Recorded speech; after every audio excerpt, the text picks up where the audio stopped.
Vai começar a aula. Uhul! Aí eu divido e vai dar. Beleza.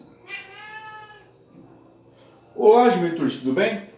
Eu sou o professor Gustavo e nesse episódio do Saboroso Laboratório de Gus eu vou comentar com vocês sobre o uso de matemática e química na cozinha. E com isso a gente vai conseguir fazer uma canjica doce bem gostosa e eu vou discutir com vocês com um pezinho na ciência se é possível a gente comer doce e não engordar. Então, vamos lá comigo. A lista de ingredientes é basicamente essa daqui. Só que preste atenção que eu vou te contar um detalhe importante.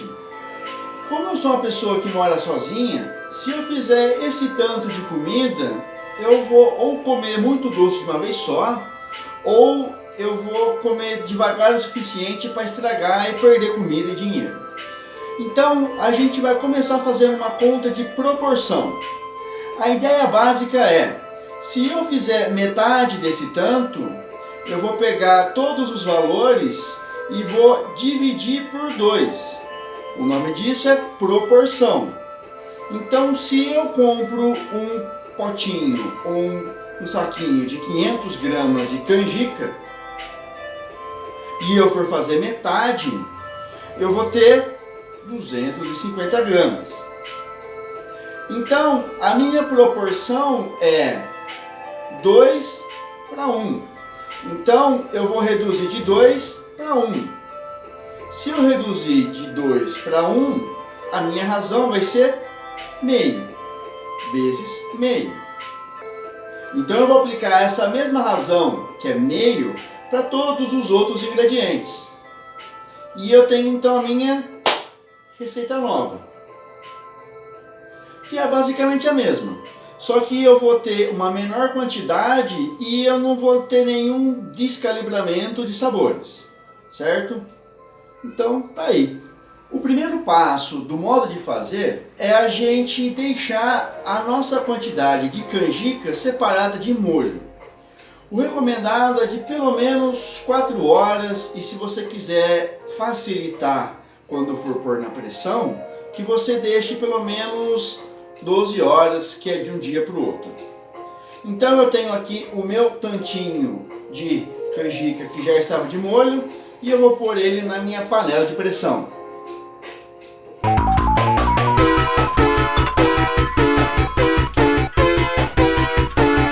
Um detalhe importante é você dar uma lavada no seu canjica.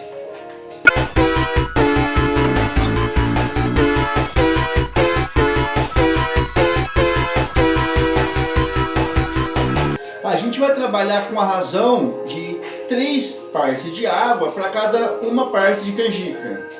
Então, se eu usei um frasquinho desse, um potinho de canjica, eu vou colocar 3 de água.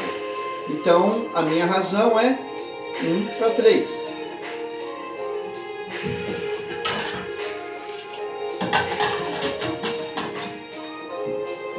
Caso você deixe menos tempo de molho, você vai colocar um pouquinho mais de água, porque você vai perder um tanto razoável de pressão quando você estiver no fogo. Show?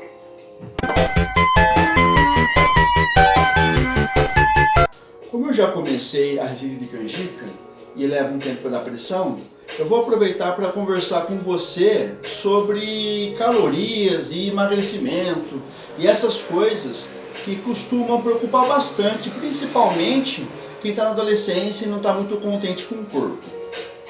A ideia básica é a seguinte, que nós somos máquinas de reação química constante. O que isso quer dizer? Que a gente está o tempo inteiro metabolizando coisas. O nosso corpo tem reações químicas que não param de acontecer. E isso significa que a gente tem energia envolvida no nosso processo de existência. O que isso significa? Significa que simplesmente o fato de você estar vivo, e eu acredito que se você está assistindo isso, você esteja vivo, ou vivo, tomara, você consome energia. E o que faz você engordar no final das contas é você consumir uma quantidade maior de energia do que o seu corpo usa. E o que te faz emagrecer é você usar uma quantidade menor de energia do que o seu corpo usa. E essa quantidade de energia, ela depende de pessoa para pessoa. É importante que você passe num nutricionista ou numa nutricionista para que você faça todos os cálculos pessoais com uma rigidez maior. Mas o que eu vou te ensinar hoje é um cálculo que se chama cálculo de taxa metabólica basal. E o que é cálculo de taxa metabólica basal? Basicamente é um trabalho que foi publicado por alguns cientistas vários anos atrás, a partir de um método que ele vai nortear a quantidade de energia que o seu corpo consome. Então, para você ter uma noção mais ou menos de quanta energia o seu corpo está consumindo só por existir, a gente vai fazer uma conta que é essa conta aqui. 10 vezes a sua massa em quilos, mais 6,25 vezes a sua altura em centímetros, menos 5 vezes a sua idade. E aqui tem uma diferença pequena, mas que você tem que levar em consideração se você for homem ou mulher, porque a constituição do corpo muda um pouquinho. Se você for um homem, você vai fazer no finalzinho menos 161. Se você for mulher, você vai fazer menos 5. Ou seja, se você resolver essa continha aqui embaixo, você vai saber a quantidade de energia que o seu corpo consome simples e puramente por existir.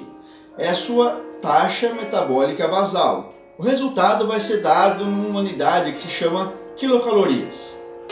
Só que a gente não fica deitado na cama o dia todo. Por mais que você tente fazer isso algumas vezes, isso é perigoso.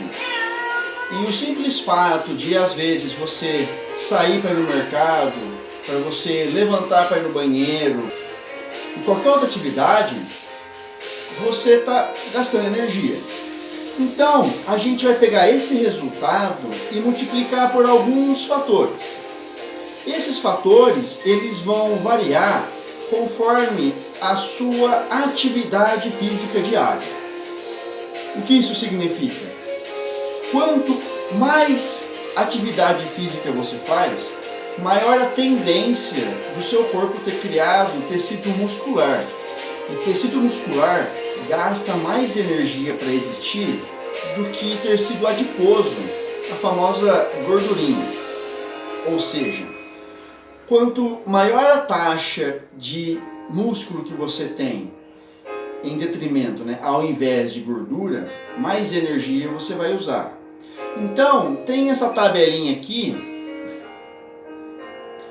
e ela vai dar pra gente alguns fatores de correção.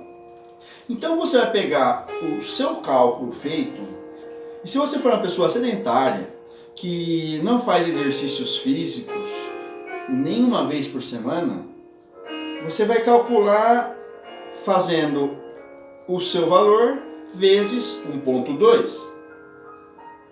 Agora, se você faz atividade física de 1 a 3 vezes por semana, você vai pegar aquele seu valor e multiplicar por 1,375. Se você faz atividades físicas de 3 a 5 vezes por semana, você vai multiplicar por 1,5. E se você faz atividade física quase todos os dias, 6 a 7 vezes por semana, você vai multiplicar o seu valor de taxa metabólica basal por 1,725. Existem casos de pessoas que são atletas profissionais, ou seja, pessoas que elas treinam todos os dias, mais de uma vez por dia. Essas pessoas, elas consomem uma taxa metabólica basal vezes 1,9. Energia é algo que não dá para guardar. Energia, fisicamente falando, é capacidade de realizar trabalho. Então, o nosso corpo ele vai acabar estocando essa energia em forma de alguns substratos químicos, algumas substâncias químicas que o nosso metabolismo consiga quebrar para recuperar essa quantidade de energia.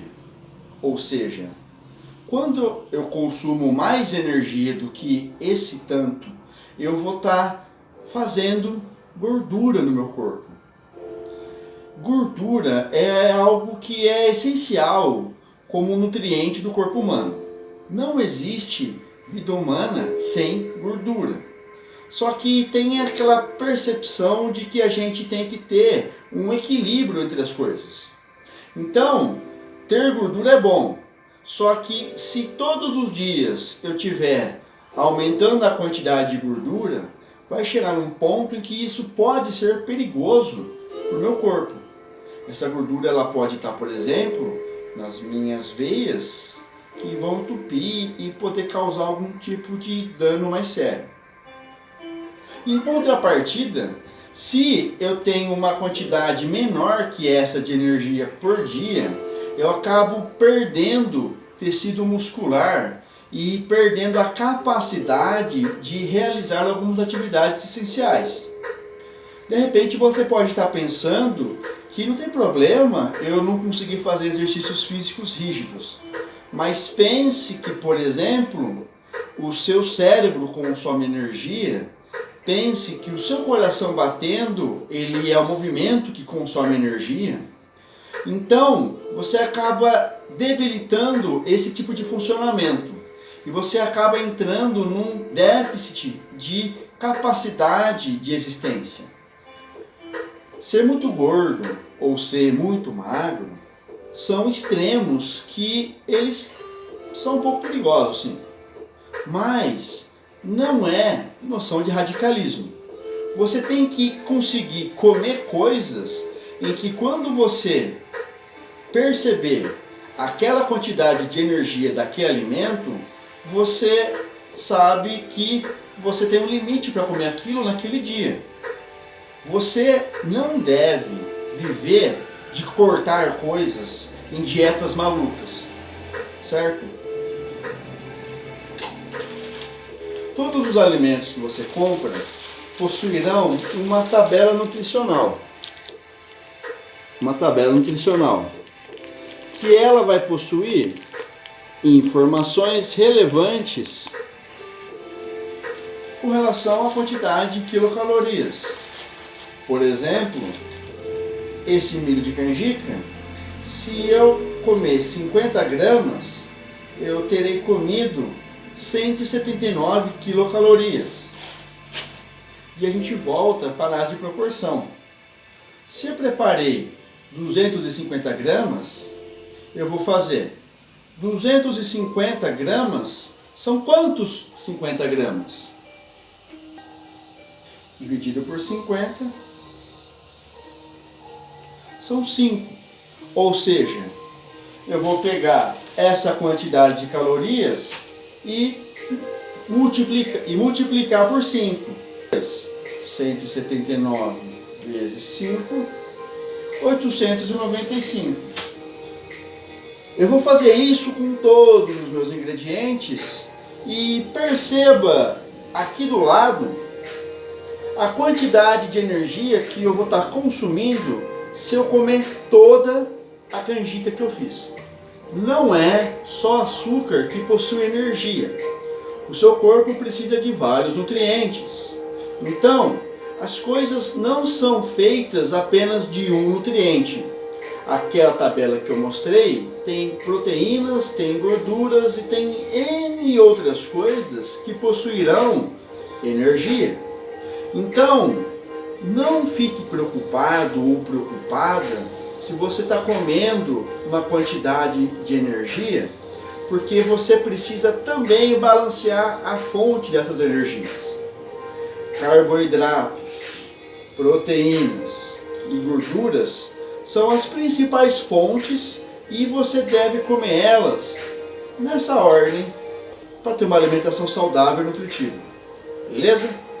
Então já já eu abro a panela e eu termino com vocês a nossa canjica.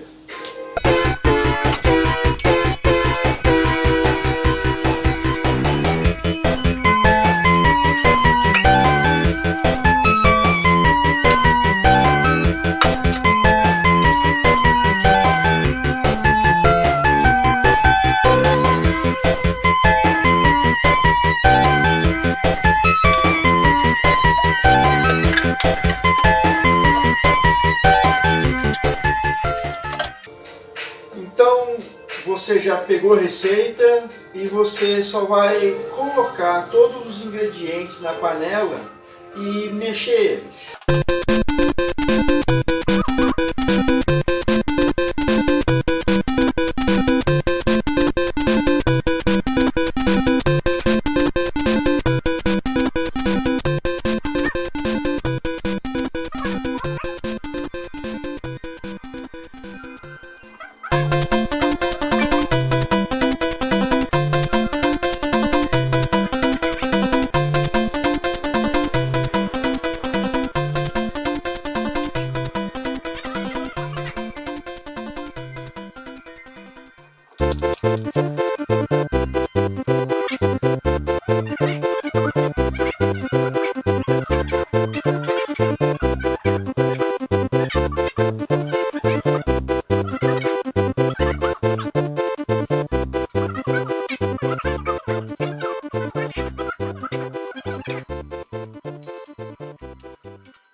Dica de ouro, valiosíssima. Enquanto você estiver deixando ferver, lave a louça. Nota que já está mais viscoso o líquido. Nota que já está mais viscoso o líquido. Perceba que está querendo secar já a panela, então já está quase dando o ponto. A canjiquinha está pronta, só botar no copinho. Então, você só pega a canjica, passa para onde você for tomar. Toma cuidado para não derrubar mais que isso. E você pode complementar no seu copo, na sua vasilha, com, por exemplo, aveia, que vai ter uma quantidade de fibras bem bacana para que você tenha uma sensação de saciedade e acabe comendo menos. Um pouco de canela, que também tem alguns nutrientes bacanas e aumenta o seu metabolismo. E é só diversão agora. Espero que você saboreie essa canjica. Um forte abraço. Tchau, tchau.